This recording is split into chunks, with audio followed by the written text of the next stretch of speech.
আসসালামু আলাইকুম সুপ্রিয় দর্শক মণ্ডলী, আমি professor doctor Mohammad Abdul Aziz, professor of haematology, Bangabandhu Sheikh Mujib medical বিশ্ববিদ্যালয়ে কর্মরত আছি। এবং আমাদের একটা সান্ধ্যকালীন যে চিকিৎসা কেন্দ্র, যেটার নাম হচ্ছে হেমাটোলজি সেন্টার, সেই হেমাটোলজি সেন্টারের পক্ষ থেকে আপনাদেরকে সবাইকে আন্তরিক অভিনন্দন ও শুভেচ্ছা জানাচ্ছি। আজকের প্রেক্ষাপটটা একটু ভিন্ন, যেহেতু আমি এক হেমাটোলজিস্ট, সেই হেমাটোলজিস্ট হিসেবে হেমাটোলজি মানে হচ্ছে রক্ত। তো হচ্ছে 28শে মে, এই 28শে মে সারা বিশ্বে পালিত হয়ে থাকে বিশ্ব ব্লাড ক্যান্সার দিবস হিসেবে। যে কোনো দিবসেরই একটা মর্মার্থ থাকে, একটা প্রতিপাদ্য থাকে, যে প্রতিপাদ্যটা সারা বিশ্বে একইভাবেই চলতে থাকে। যেমন আমাদের সেই প্রতিপাদ্য, এবারের প্রতিপাদ্য ইউনাইটেড বাই ইউনিক।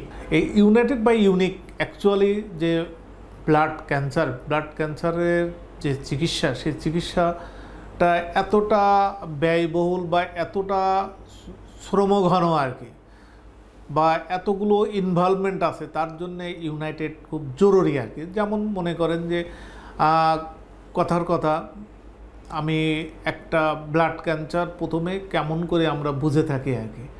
তো সেই বোঝার আগে আর কি, যে আমাদের এই যে বিশ্ব ব্লাড ক্যান্সার দিবসে অ্যাকচুয়ালি এটা মানুষের মধ্যে অ্যাওয়ারনেস ক্রিয়েট করার জন্যে এই দিবসগুলো সারা বিশ্ব পালন করে। তো এখন অ্যাওয়ারনেস ক্রিয়েট করতে গেলে যে সাধারণ একটা প্রান্তিক অঞ্চলে যে জনগণ আছে, যে মানুষ আছে, সেই মানুষগুলো কেমনে করে বুঝবে যে এইটা ব্লাডের কোনো রোগ আর কি। তো সে ব্লাডের রোগ বুঝতে গেলে কি হবে, আমরা যেহেতু আজকে আমি একটু সীমাবদ্ধ থাকব যে ওয়ার্ল্ড ব্লাড ক্যান্সার ডে, তো তাহলে আমি ক্যান্সারের মধ্যেই সীমাবদ্ধ থাকব।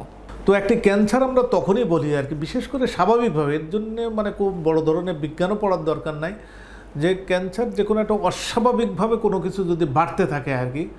ধরে নেন যে আমাদের লোহিত রক্তকণিকা, শ্বেত রক্তকণিকা, অনুচক্রিকা, আমি সবসময় যে একই কথা বলতেই থাকি যে মানুষের রক্তে 3 ধরনের কণিকা আছে, সেই 3টা কণিকার যে কোনো একটি যদি অ্যাবনর্মালি বা যদি নর্মাল যে লেভেল আছে তার থেকে যদি বাড়তে থাকে আর কি, হু হু করে বাড়তে থাকে, সাপোজ আর কি, যে আমরা সাধারণভাবে যেটা ব্লাড ক্যান্সার বলতে আমরা বুঝি যে শ্বেত রক্তকণিকার ক্যান্সার, অন্যগুলো যে হয় না তা না, অন্য সবগুলোতে হয়, সে লোহিত রক্তকণিকা বলেন আর অনুচক্রিকা বলেন, তারও হয়। কিন্তু আমরা যেটা যে acute leukaemia, acute myeloid leukaemia, acute lymphoblastic leukaemia, chronic leukaemia, এই যেগুলো আমরা সচরাচর উচ্চারণ করি, এগুলোতে সব ডব্লিউবিসি সিরিজের আর কি। তাহলে ডব্লিউবিসি সিরিজের নর্মাল একটা লেভেল আছে 4000 থেকে 11000।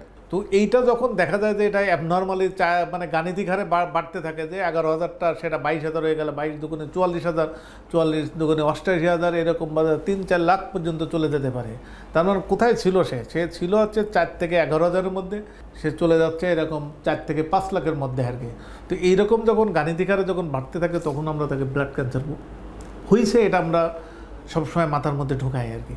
তো এখন যদি এটা, তাহলে মানুষ কেমনে করে বুঝবে?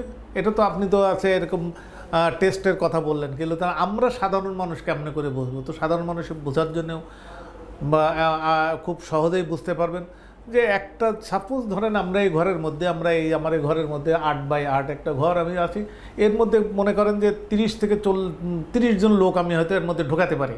কিন্তু যখন আমি 60 জন লোক ঢোকাই দেবো, তখন যদি এখানে যদি আর অন্য কিছু থাকে, সেটা অন্য যা কিছু থাকুক সে থাকতে পারবে না, কিন্তু এখানে চেয়ার টেবিল যাই হোক সব বাইরে নিয়ে যেতে হবে। তো ঠিকই তেমন যখন আপনার ডাব্লিউবিসি কাউন্ট 11,000 থেকে 3 লক্ষ হয়ে যাচ্ছে, তখন ওখানে যে আরবিসি লোহিত রক্তকণিকা, আমি আগেই বলেছি যে মানুষের রক্তের মধ্যে 3 ধরনের কণিকা থাকে, তার মধ্যে লোহিত রক্তকণিকা থাকবে আর একটা অনুচক্রিকা থাকবে, আর ও নিজেই শ্বেত রক্তকণিকা। তাহলে ওই 2টা কণিকা থাকতে পারবে না। তো ওই 2টো কণিকা থাকতে পারবে না, তো তারা না থাকলে তাহলে কি হবে? শুধুমাত্র যেখানেই তাকাবেন সেখানেই ওই ম্যারোর মধ্যে লোহিত রক্তকণিকা, শ্বেত রক্তকণিকা আছে, বাদবাকি লোহিত রক্তকণিকা নাই, আপনার অনুচক্রিকা নাই। তো তাহলে কী হবে? লোহিত রক্তকণিকা না থাকলে হেমোগ্লোবিন কমে যাবে। হেমোগ্লোবিন কমে যাওয়া মানে ওই লোকটা বলবে যে আমি খুব দুর্বল। 1 মাস আগেও যে লোকটা দিব্য ভালো মানুষ ছিল, সেই দিব্য ভালো মানুষটা দেখা যাচ্ছে যে তার হেমোগ্লোবিন কমে 12 থেকে 6 নেমে আসছে। তো তাহলে সে অনেক দুর্বলতার কথা বলবে, সে উইকনেসের কথা বলবে। আর একটা ওই যে বললাম যে আমরা সবাই কিন্তু জানি যে এই বাংলাদেশে এত পরিমাণে ডেঙ্গুর প্রাদুর্ভাব ঘটে প্রতি বছরই, জুন, জুলাই, আগস্ট, সেপ্টেম্বর পর্যন্ত, যে তখন মানুষ অন্তত অ্যাটলিস্ট বাঙালি এতটুকু জানছে বা বাংলাদেশে এতটুকু জানছে যে অনুচক্রিকা বা প্লেটলেট কমে গেলে ব্লিডিং হয়। এটা আমরা মোটামুটি জেনে গেছি সবাই। তো তাহলে এখানে যদি প্লেটলেটও যদি না থাকে, তো তাহলে হবে কি যে সেখানে ব্লিডিং হতে থাকবে। তাহলে দুইটা জিনিস এখানে হলো। আর নিজস্বভাবে যে অনুচক্রিকা এবং লোহিত রক্তকণিকা, আর থাকলো হচ্ছে ডাব্লিউবিসি বা শ্বেত রক্তকণিকা। তো শ্বেত রক্তকণিকার কাজ হচ্ছে বডির ইমিউনিটি দেওয়া। সেই বডির ইমিউনিটি সিস্টেম যখন নষ্ট হয়ে যাবে আর কি, তখন তার জ্বর আসতে থাকবে। তাহলে তিনটা কারণ আমরা বললাম, যে একটা কারণ যে কি কি দেখলে আমরা বুঝবো যে রক্তের কোনো একটা রোগ হয়েছে, সেই রোগের কারণে আমাকে ডক্টরের কাছে যেতে হবে বা হেমাটোলজিস্টের কাছে যেতে হবে। তার এক নম্বর বললাম যে তার হচ্ছে হিমোগ্লোবিন কমে যাবে, যার দরুন সে প্রচণ্ড দুর্বলতা ফিল করবে। 2 নম্বর হচ্ছে যে তার বিভিন্ন জায়গা থেকে তার রক্তক্ষরণ হতে পারে প্লেটলেট বা অনুচক্রিকা কমে যাওয়ার জন্য আর কি। আর 3 নম্বর হচ্ছে যে ডাব্লিউবিসি যেহেতু এখানে অসুস্থ থাকে, সেই কারণে তার হচ্ছে জ্বর থাকবে। তাহলে জ্বর, বিভিন্ন জায়গা থেকে রক্তক্ষরণ হওয়া, সেখানে বিশেষ করে দেখা যায় যে গাম ব্লিডিং হয়, নোজ ব্লিডিং হয়, আর গায়ে ছোপ ছোপ লাল দাগ ওঠে আর কি। এই তিনটা মোটামুটি এসব ক্ষেত্রে কম। আরও যে টুকটাক যেগুলো, সেগুলো হয়তো আপনারা নাই বা জানলেন। এই এতটুকু হলে আপনারা মনে করবেন যে আমার একটা হেমাটোলজিস্টের কাছে যেতে হবে আগে। এরপরে হচ্ছে হেমাটোলজিস্টের কাছে গেলে উনিও কিন্তু যে এটা রোগটা তাহলে কি, সেই রোগটা ধরার জন্য আমাদের, আমি সবসময় আমি যখনই আমি মিডিয়াতে আসি তখনই আমি বলি যে আমাদের কিছু গোল্ড স্ট্যান্ডার্ড টেস্ট আছে, যে gold standard test of haematology, যেটা হয়তো যে সকল ডাক্তারের ক্ষেত্রে একই রকমই আর কি, যে একটা রুটিন টেস্ট সবাই দিয়ে থাকে আর কি, যেটার নাম কমপ্লিট ব্লাড কাউন্ট বা সিবিসি। এটা খুব অনেক বড় ধরনের টেস্ট না, অনলি এই সারা বাংলাদেশের বিভিন্ন কর্নার থেকে 300 থেকে 400 টাকার মধ্যে এইসব টেস্ট করা যায় আর কি।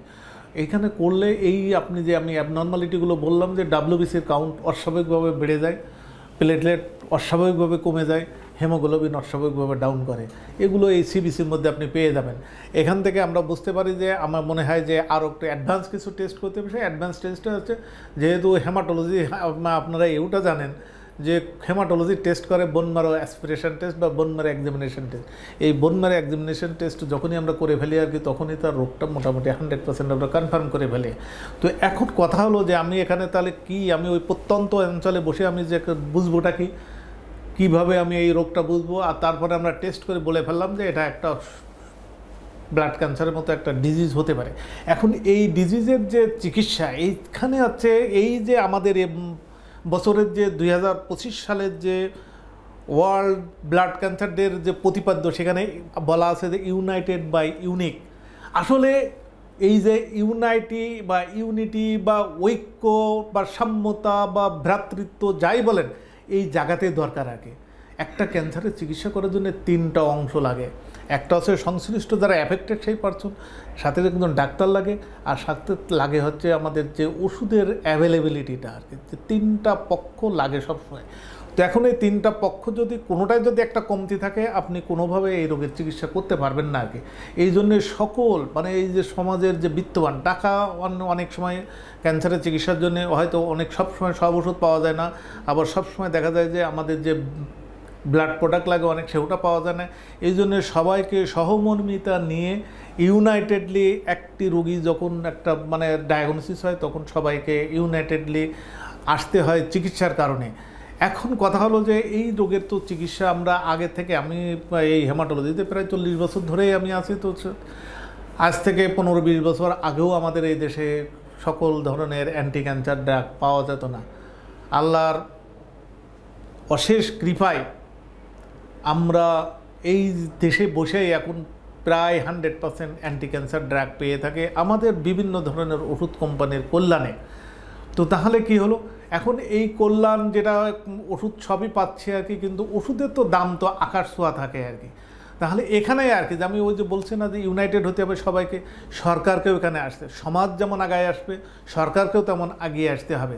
সরকার এখানে কি করতে পারে, এই যে অ্যান্টি ক্যান্সার ড্রাগের দাম সাধারণ ড্রাগের থেকে বেশি আর কি, তাহলে এটা আমাকে কমায় আনতে হবে আর কি, মানুষের নাগালের মধ্যে আনতে হবে। সে নাগালে আনা যদি সদাশয় সরকার প্রধান, এখানে আমাদের যে ভ্যাট ট্যাক্স যেগুলো আছে সেগুলো যদি কমিয়ে দেয়, তাহলে ওষুধের দাম এমনি কমে আসবে।